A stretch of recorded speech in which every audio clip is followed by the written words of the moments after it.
नमस्कार साथियों, स्वागत है आप लोगों का मिस्टर संस्कृत यूट्यूब चैनल पर। यदि आप लोग इस चैनल पर नए हैं तो चैनल को सब्सक्राइब कर लें और बेल आइकन दबा दें। तो प्रारंभ करते हैं इस पाठ को। आज का जो हमारा पाठ है, अभी जो इस श्रृंखला में पाठ चल रही है, ये एनसीईआरटी की जो 6ठी क्लास की जो पुस्तक है इतिहास की, उसकी पाठ चल रही है। और इसी श्रृंखला में जो आज जो हमारा 7वां अध्याय है वह है राज्य से साम्राज्य तक। ठीक है, तो देखते हैं क्या है इसमें। ये इस चैप्टर का मैं सार बता दूं आप लोगों को। ये जो है ये कहना चाहता है कि राज्य, जो छोटे छोटे राज्य होते थे, छोटे छोटे राज्य से बड़े साम्राज्य में कैसे कन्वर्ट हो गए। यानी कि पहले के टाइम में क्या था कि भारत में छोटे छोटे राजा होते थे। अब छोटे छोटे राजा मिलकर कैसे बड़े बड़े राजा बने, बड़े बड़े साम्राज्य कैसे स्थापना किए, उसके बारे में जो है आपको इस चैप्टर में पढ़ने को मिलेगा कि छोटे छोटे राज्य से बड़े साम्राज्य कैसे बने। वही है चैप्टर का, यहाँ पे राज्य से साम्राज्य। रोशन के रूप में जन्मदिन पर रोशन को दादाजी से करक नोट मिले। उसने उन्हें अपने हाथ में दबा रखा था। उस एक नया सीढ़ी खरीदने का बहुत मन था, लेकिन साथ ही वह बिल्कुल नई करक नोटों को देखना और छूकर महसूस करना चाहती थी। तभी उसने पाया कि सभी नोटों में दाहिनी तरफ गांधी जी का मुस्कुराता चेहरा बना हुआ था और बाईं तरफ छोटे छोटे शेर चित्रित थे। उसने सोचा, आखिर यहाँ शेर क्यों बने हुए हैं। सही बात है, गांधी जी की फोटो है, ठीक है, लेकिन शेर का चित्र क्यों है। यही ख्याल आया और इसी ख्याल के कारण उन्होंने जो है एक प्रश्न पूछा। और इसका कारण क्या है कि ये जो अध्याय है आज हमारा राज्य से साम्राज्य तक, इसी अध्याय में जो है यही पाठ है कि छोटे राज्य से बड़े राज्य कैसे बनाए। यहाँ पे शेर क्यों उसमें दिए हैं नोटों में। इस अध्याय में रोशन के रुपये वाली सामग्री बच्ची की तस्वीर के साथ लगाएं। हम जिन शेरों के चित्र रुपये पैसों पर देखते हैं उनका एक लंबा इतिहास है। देखिए, ये जो अशोक स्तंभ है ना, इसमें शेरों का चित्र होता है। अब जो उसमें देखते होंगे छोटा जो सिक्का होता है उसमें पीछे लगे रहते हैं, अशोक स्तंभ का चिन्ह रहता है। तो इसके पीछे एक बहुत बड़ा इतिहास है, ठीक है, लंबा इतिहास है। उन्हें पत्थरों को काट कर बनाया गया और फिर उन्हें सारनाथ में एक विशाल स्तंभ पर स्थापित किया गया था। इस विषय में तुमने अध्याय 6 में पता, जैसे कि आपने देखा था अध्याय 6 में कि जो बुद्ध थे वो सारनाथ में पहला अपना उपदेश दिए थे। तो सारनाथ कहाँ पे, वाराणसी में पड़ता है। तो उस विषय में हमने थोड़ा जाना था कि बुद्ध जो है वहाँ पे उपदेश दिए थे सारनाथ में। कुशीनारा में उनकी मृत्यु हो गई थी। 2500 साल पहले जो है बौद्ध धर्म का उद्भव हुआ था। उसके बाद जैन धर्म का भी 2500 वर्ष पहले उद्भव हुआ था। तो ये सब जो सामान्य जानकारी है, ये जो जानकारी है हमने 6ठे अध्याय में हमने देख लिया था। वही बता रहे हैं, इतिहास के महानतम राजाओं में से एक अशोक के निर्देश पर इसके जैसे कई स्तंभ और पत्थरों पर अभिलेख उत्कीर्ण किए गए। इसके पहले कि हम यह जाने कि इन अभिलेखों में क्या लिखा है, यह समझने की कोशिश करें कि उनके राज्य को साम्राज्य क्यों कहा जाता है। अशोक जिस साम्राज्य पर शासन करते थे उसकी स्थापना उनके दादा चंद्रगुप्त मौर्य ने लगभग 2300 साल पहले की थी। चाणक्य या कौटिल्य नाम के एक बुद्धिमान व्यक्ति ने चंद्रगुप्त की सहायता की थी। चाणक्य के कई विचार हमें अर्थशास्त्र नाम की किताब में मिलती है। ठीक है, चंद्रगुप्त मौर्य ने लगभग 2300 साल पहले की थी। चाणक्य या कौटिल्य नाम के बुद्धिमान व्यक्ति ने चंद्रगुप्त की सहायता की थी। चाणक्य के कई विचार हमें अर्थशास्त्र नाम की किताब में मिलती है।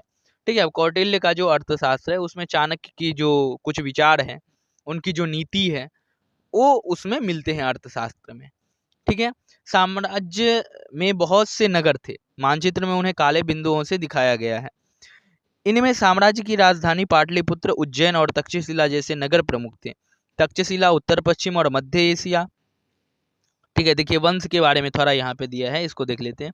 जब एक ही परिवार के कई सदस्य एक के बाद एक राजा बनते हैं उन्हें एक ही वंश का कहा जाता है। मौर्य वंश में 3 महत्वपूर्ण राजा हुए, चंद्रगुप्त, उसका बेटा बिंदुसार और बिंदुसार का पुत्र अशोक।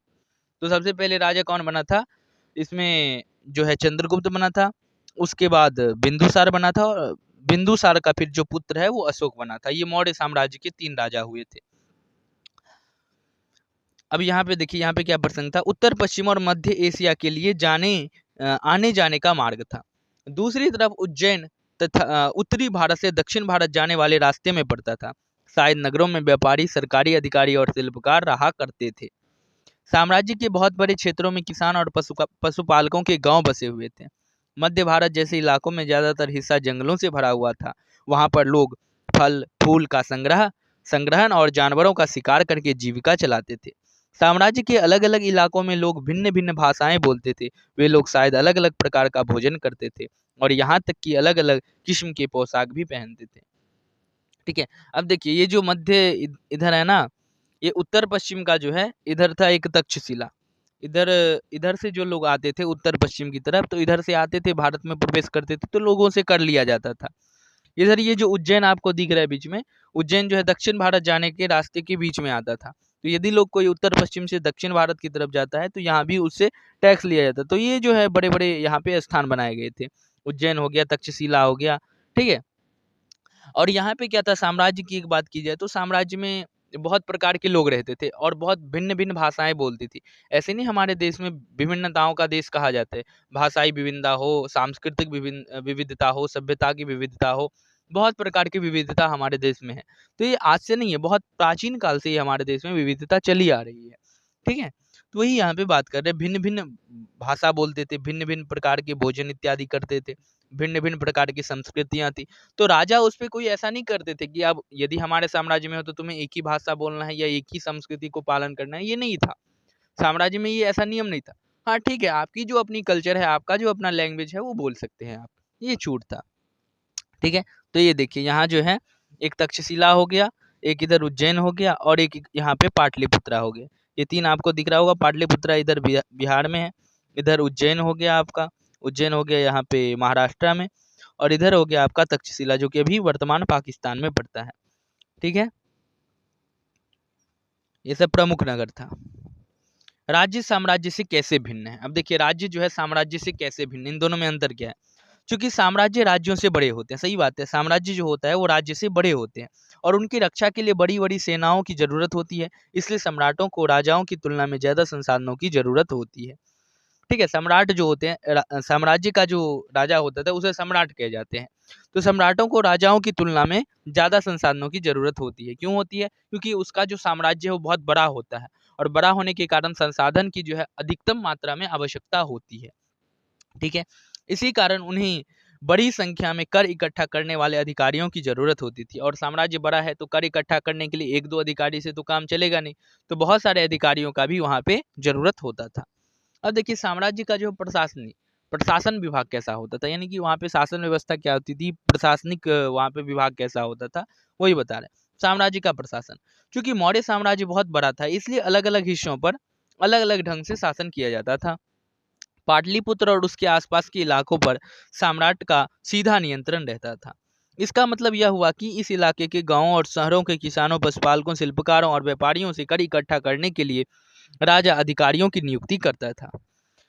जो राजा के आदेशों का उल्लंघन करते थे अधिकारी उनको सजा भी देते थे। इनमें से कई अधिकारियों को वेतन भी दिया जाता था। संदेश वाहक एक जगह से दूसरी जगह घूमते रहते थे और राजा के जासूस अधिकारियों के कार्यकलाप पर नजर रखते थे। इन सबके ऊपर सम्राट था जो राज परिवार एवं वरिष्ठ मंत्रियों की सहायता से सब पर नियंत्रित करता था। अब देखिए वहां पे क्या था, साम्राज्य का प्रशासन क्या था कि पाटलिपुत्र, उज्जैन और तक्षशिला अभी देखे ना इस मानचित्र में, तो पाटलिपुत्र जो है यहाँ पे सम्राट का सीधा नियंत्रण रहता था, लेकिन उज्जैन और तक्षशिला में अपने जो राजकुमार होते थे उसको भेज देते थे। अब इसमें क्या है कि अधिकारी की नियुक्ति करते थे। अधिकारी क्या होता था कि जो वहाँ पे लोग रहते हैं साम्राज्य में उनसे कर वसूलते थे, और कर वसूल कर वो जो है राजा सम्राट जो है वो अपने साम्राज्य में लगाता था, और इसके लिए बहुत अधिकारी की भी जरूरत होती थी और बहुत अधिकारियों को वहाँ पे भर्ती करते थे। उसके बाद यही नहीं, वहाँ पे अब कोई होता है ना खुफिया एजेंसी, जैसे भी भारत है या कोई और है, कोई देश है, तो सबका अपना अपना खुफिया एजेंसी होता है। तो साम्राज्य में जो सम्राट होता था वो भी अपना एक खुफिया एजेंसी रखता था। क्यों रखता था, क्योंकि उसे लगता कि यदि ये अधिकारी कहीं पे घोटाला कर दिया, कहीं पे किसी जनता के साथ यदि गलत काम कर रहा है, उससे ज्यादा कर ले रहा है, हाँ, तो यदि उसको ज्यादा परेशान कर रहा है, तो इसलिए वो खुफिया एजेंसी रखता था। और वो क्या करता था, राजा का जो दूत होता था, संदेश वाहक होता था, वो राजा को समाचार देता था कि ये जो आपका अधिकारी है ये ऐसा कर लेता है जनता से, तो राजा उस पर नियंत्रण करते थे। ठीक है, मौर्य साम्राज्य के भीतर कई छोटे क्षेत्र या प्रांत थे। इन पर तक्षशिला या उज्जैन जैसी प्रांतीय राजधानियां से शासन किया जाता था। कुछ हद तक पाटलिपुत्र से इन क्षेत्रों पर नियंत्रण रखा जाता था और अक्सर राजकुमारों को वहां राज्यपाल, गवर्नर बनाकर भेजा जाता था। जैसे कि मैंने आपको बताया कि तक्षशिला और उज्जैन पर राजकुमार का शासन होता था, जो कि वहां पे राज्यपाल बनकर जाते थे। लेकिन अशोक यहाँ जो है पाटलिपुत्रा, वहाँ पे सम्राट का सीधा नियंत्रण होता था। लेकिन ऐसा लगता है कि इन जगहों पर स्थानीय परंपराओं और नियमों को ही माना जाता था। भले ही वहाँ पे राज्यपाल कोई और हो, गवर्नर कोई और हो, कोई भी व्यक्ति हो, क्यों ना वो सारा साम्राज्य में ही आता हो, लेकिन वहाँ का जो संस्कृति है, वहाँ का जो भाषा है, उसको वहाँ पे जो है वैद्य ही माना जाता था। ऐसा नहीं है कि अब वहाँ जो साम्राज्य चेंज हो गया तो उसका जो है भाषा बदल देगा, अब पूरे प्रांत में एक ही भाषा बोलो, पूरे प्रांत में एक ही संस्कृति फॉलो करो, ऐसा नहीं है। ठीक है, आपकी जो संस्कृति, आपका जो भाषा है, उसको आप फॉलो करिए। प्रादेशिक केंद्रों के बीच विस्तृत क्षेत्र थे। इनके इलाके में मौर्य शासक सिर्फ मार्गों पर और नदियों पर नियंत्रण रखने की कोशिश करते थे। प्रादेशिक केंद्रों के बीच विस्तृत क्षेत्र थे। इनके इलाकों में मौर्य शासक सिर्फ मार्गों और नदियों पर नियंत्रण रखने की कोशिश करते थे, जो कि आवागमन के लिए महत्वपूर्ण थे। यहाँ से उन्हें जो भी संसाधन कर और भेंट के रूप में मिलते थे, उसे इकट्ठा किया जाता था। उदाहरण के लिए अर्थशास्त्र में यह लिखा है कि उत्तर पश्चिम कंबल के लिए और दक्षिण भारत सोने और कीमती पत्थरों के लिए प्रसिद्ध था। जैसा कि आपको मैं इसमें दिखाया कि ये जो है उत्तर पश्चिम में तक्षशिला दिख रहा है, और ये जो है मध्य भारत में आपको उज्जैन दिख रहा है। तो यानी कि जो उत्तर पश्चिम से व्यक्ति आते थे यहाँ पे व्यापार करने के लिए, अन्य देश से जो व्यक्ति आते थे, तो नदी पे वो जो मार्ग होता था, वो मार्ग पे, नदी पे कर लगाया जाता। जैसे आज भी देखते हैं टोल टैक्स भरना पड़ता है ना, जो सड़क पे कर लगता है, पहले के टाइम में भी था।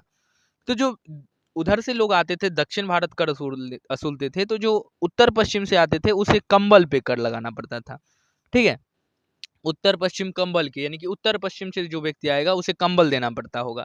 और जो व्यक्ति दक्षिण जाएगा, यानी कि जो दक्षिण भारत जाएगा जो व्यक्ति, उसे उज्जैन उज्जैन का जो रास्ता है, उधर से ही दक्षिण भारत जाना होता था, वही एक मार्ग था। तो वहां से जो व्यक्ति जाता था, उसको या तो सोना या कीमती पत्थर देना होता था। तो उत्तर पश्चिम किस लिए था? कंबल के लिए। और दक्षिण भारत किस लिए था? सोने और कीमती पत्थरों के लिए प्रसिद्ध था। संभव है कि संसाधन नजराने के रूप में इकट्ठे किए जाते थे और अंत में जंगल वाले इलाके आते थे। वहां रहने वाले लोग काफी हद तक स्वतंत्र थे। उनसे यह उम्मीद की जाती थी कि वे मौर्य पदाधिकारियों को हाथी, लकड़ी, मधु और मोम जैसी चीजें ला कर दें। नजराना, जहां पर नियमित ढंग से इकट्ठे किए जाते थे, वही नजराना अनियमित रूप से जब भी संभव हो इकट्ठा किया जाता था। ऐसे नजराने विविध पदार्थों के रूप में प्रायः ऐसे लोगों से लिया जाता था जो स्वेच्छा से इसे देते थे। ठीक है, नजराना वही हो गया कर लेना। ठीक है, नियमित रूप से। अब देखिए मेगास्थनीज के बारे में यहाँ पे कुछ है। राजधानी में सम्राट मेगास्थनीज, चंद्रगुप्त के दरबार में पश्चिम एशिया के यूनानी राजा सेल्यूकस निकेटर का राजदूत था। मेगास्थनीज ने जो कुछ देखा उसका विवरण दिया। यहाँ हम उसके विवरण का एक अंश दे रहे हैं। सम्राट का जनता के सामने आने के अवसर पर शोभा यात्रा के रूप में जश्न मनाया जाता था। उन्हें एक सोने की पालकी में लाया जाता था। उनके अंगरक्षक सोने और चांदी से अलंकृत हाथियों पर सवार रहते हैं। कुछ अंगरक्षक पैरों को लेकर चलते हैं।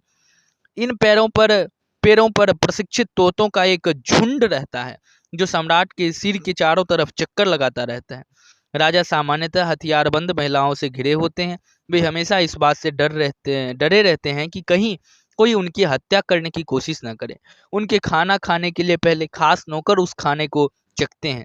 वे लगातार 2 रात एक ही कमरे में नहीं सोते थे। देखिए, मतलब पहले के टाइम में जो साम्राज्य का जो सम्राट होता था, उसकी कितनी हार्ड सिक्योरिटी होती थी। अब देखिए, वो जो खाना खाता था, उसको खाना खाने से पहले जो उसका जो नौकर होता था, जो बॉडीगार्ड होता था, या जो नौकर होता था, वो उस खाने को चखता था। इस खाने में तो कुछ है नहीं ना। उनको जो है, यदि राजा सम्राट बाहर निकलता था तो चारों तरफ एकदम Z+ सुरक्षा मिलती थी। ठीक है, बड़े बड़े हाथी, बड़े बड़े रथों से उसको सुरक्षा प्रदान किया जाता था। ऐसे नहीं, पहले के टाइम में जो अशोक थे वो राजा थे। और पाटलिपुत्र, आधुनिक पटना के बारे में, यह एक विशाल और खूबसूरत नगर है। यह एक विशाल प्राचीर से घिरा है, जिसमें 570 बुर्ज और 64 द्वार है। 2 और 3 मंजिले वाले घर लकड़ी और कच्ची ईंटों से बने हैं। राजा का महल भी काठ से बना है, जिसे पत्थर की नक्काशी से अलंकृत किया गया है। यह चारों तरफ से उद्यानों और चिड़ियों से बने बसेरों से घिरा हुआ है। और देखिए, पाटलिपुत्रा में जो सम्राट का घर था वो कैसा था? उसमें 570 बुर्ज था और 64 द्वार थे। ठीक है, सोच लीजिए कितना बड़ा होगा। बहुत बड़े मंजिल थे, लकड़ियां और कच्ची ईंटों से बने हुए थे। राजा का महल काठ से बना है, जिसे पत्थर की नक्काशी से अलंकृत किया गया। यह चारों तरफ उद्यानों और चिड़ियों के लिए बसेरों से घिरा है। ठीक है। तो इस प्रकार से राजा का जो है पाटलिपुत्रा में वहाँ पे घर था, चारों तरफ उद्यानों से घिरा हुआ था, जंगल था, बहुत बढ़िया बढ़िया पत्थरों से उसको अलंकृत किया गया था। ठीक है, उद्यान था। इस प्रकार से अशोक का जो है वहाँ पे घर था। देखिए, अशोक एक अनोखा सम्राट। अब अशोक के बारे में बता रहे हैं कि अशोक कैसा सम्राट था। अशोक मौर्य वंश के सबसे प्रसिद्ध शासक थे। वह ऐसे पहले शासक थे जिन्होंने अभिलेखों द्वारा जनता तक अपने संदेश पहुंचाने की कोशिश की। अशोक के ज्यादातर अभिलेख प्राकृत भाषा और ब्राह्मी लिपि में है। देखिए, अशोक एक ऐसा सम्राट है ना, जो कि जनता तक पहली बार जो संदेश है वो अभिलेख के द्वारा पहुंचाने की प्रयास की। यानी कि अभिलेख के द्वारा वो जो है जनता के बीचों तक संदेश पहुंचाया। यानी कि अभिलेख होता है कि जो हमने पिछली पाठों में देखा, अभिलेख क्या होता है कि पत्थर पे आप कुछ लिख रहे हैं। ठीक है, पत्थर या कोई कठोर पदार्थ पर जो लिखते हैं उसी को अभिलेख कहते हैं। तो उन्होंने अपना संदेश अभिलेखों यानी कि पत्थरों पर लिखवाकर या कठोर कठोर पदार्थों पर लिखवाकर जनता के बीच पहुंचाने का प्रयास किया। अशोक का कलिंग युद्ध, हालांकि आप लोग जानते होंगे कलिंग युद्ध कितना भयानक युद्ध था। यानी कि अशोक उसके बाद फिर युद्ध लड़ा ही नहीं, ऐसा भयानक, बहुत भयानक युद्ध हुआ था कलिंग का युद्ध।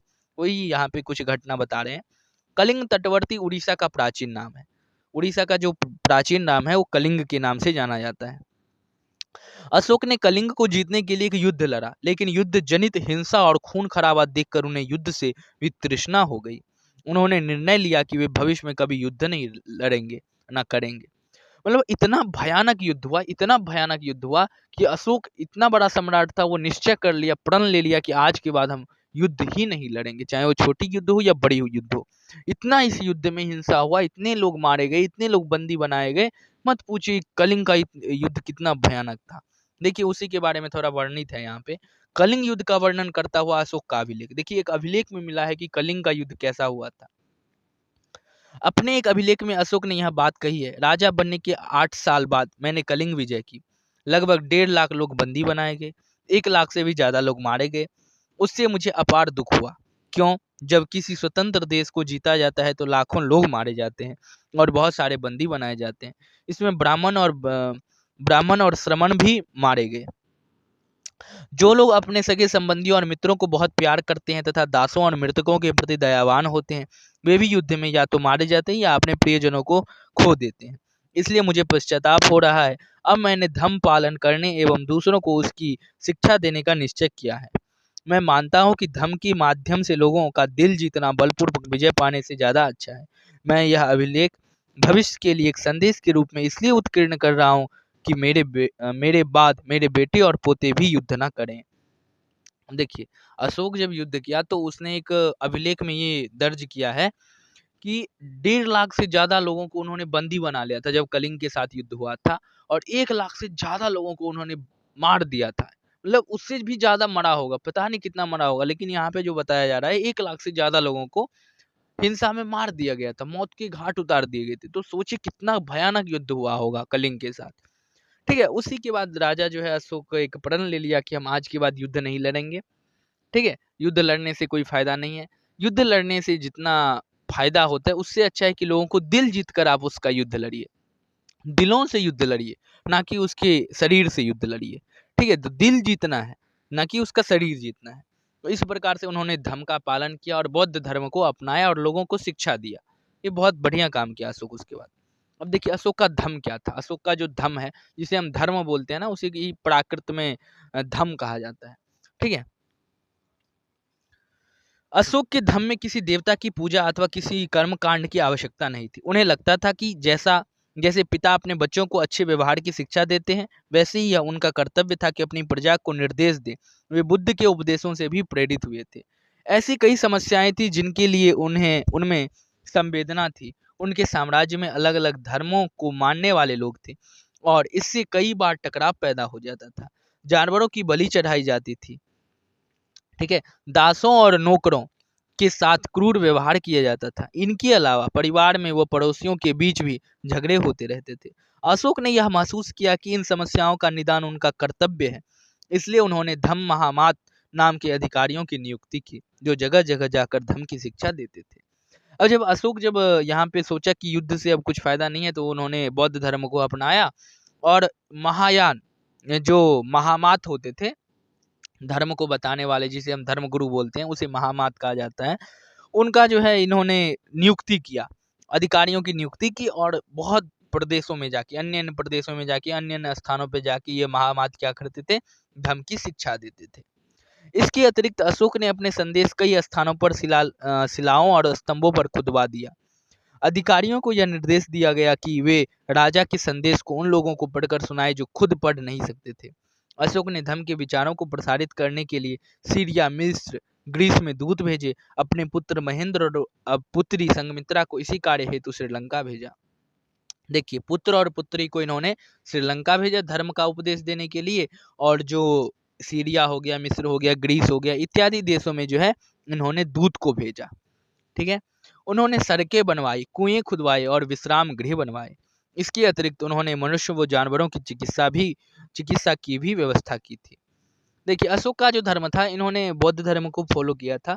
बौद्ध धर्म में यही है कि किसी जीव की आप हत्या ना करें, किसी जीव को न तरपाएं। तो यही बताए कि कर्म कांड इत्यादि मत करो, आप किसी जीव से हिंसा मत करो, किसी को न मारो, न बलि प्रदान करो इत्यादि प्रथा जो है अशोक के धर्म में नहीं थी। इसलिए अशोक को लगता था कि ये धर्म बहुत अच्छा है, इसमें बलि प्रथा नहीं है, कर्मकांड नहीं है, पूजा पाठ आदि नहीं है। इसमें यह है कि आप अपने मनोभाव को कैसे, मतलब तृष्णा, ये जो इस दुनिया में लालसा है, तृष्णा है, इससे दूर कैसे हो सकते हैं। ये जो लालसा, ये जो मोह माया के जंजाल है, इस मोह माया के जंजाल से हम कैसे दूर हो सकते हैं।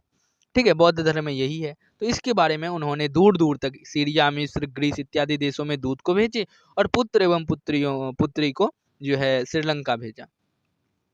अपनी प्रजा के लिए अशोक का संदेश। अब देखिए, प्रजाओं के लिए जो है अशोक एक बहुत बड़ा संदेश दिए हैं। लोग विभिन्न अवसरों पर अनुष्ठान करते हैं। उदाहरण के लिए, जब वे बीमार होते हैं, जब उनके बच्चों का विवाह होता है, बच्चों के जन्म पर, और जब यात्रा शुरू करते हैं, तब वे तरह तरह के अनुष्ठान करते हैं। ये कर्मकांड किसी काम के नहीं है।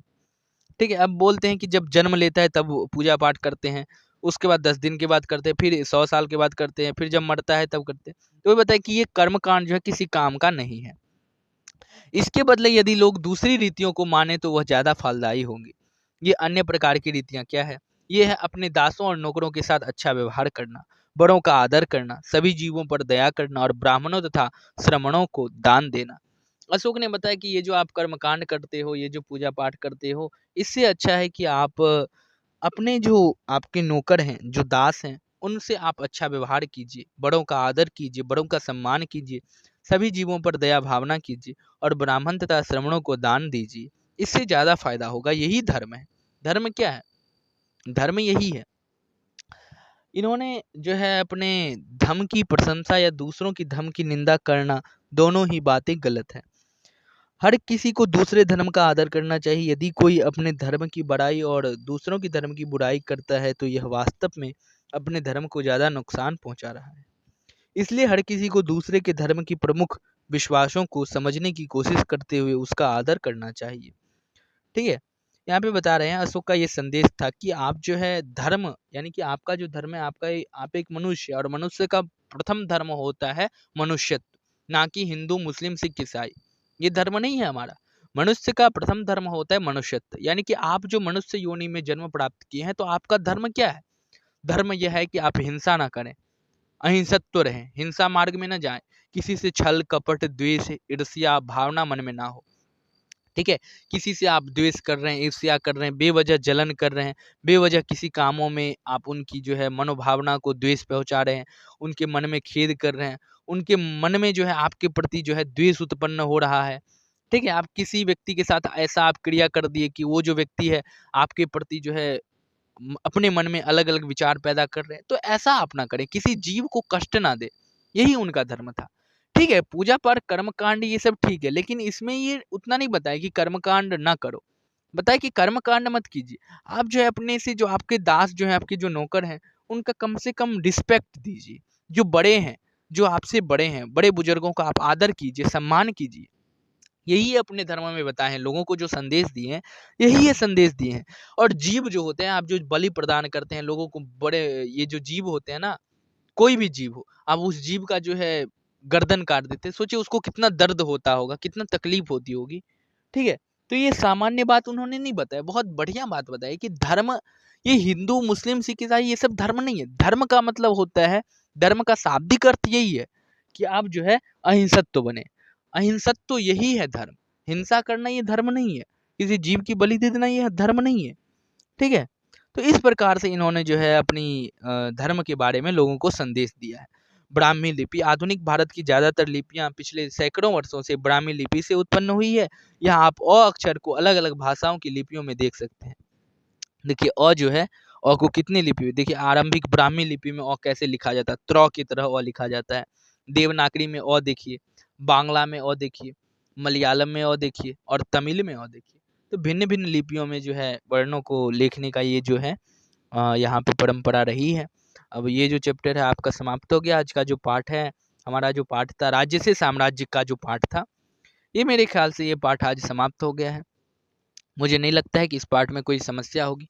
फिर भी यदि कोई समस्या हो, कोई शंका हो या फिर कोई जिज्ञासा हो तो आप लोग कमेंट के माध्यम से प्रश्न कर सकते हैं। ठीक है, और आप लोग इस पाठ के अंत तक जुड़े रहें, इसके लिए बहुत बहुत धन्यवाद। यदि आप लोग इस चैनल पे नए हैं तो चैनल को सब्सक्राइब कर लें, बेल आइकन दबा दें, ताकि इस चैनल पे जो भी नया वीडियो आए वो आपके पास उसका नोटिफिकेशन अवश्य ही पहुँचे। ठीक है, तो आप लोग इस पाठ के अंत तक जुड़े रहें, इसके लिए बहुत बहुत धन्यवाद। पुनः एक बार धन्यवाद। मिलते हैं अग्रिम पाठ में, अग्रिम अध्याय के साथ, अग्रिम ऐतिहासिक पलों के साथ। तब तक के लिए बहुत बहुत धन्यवाद।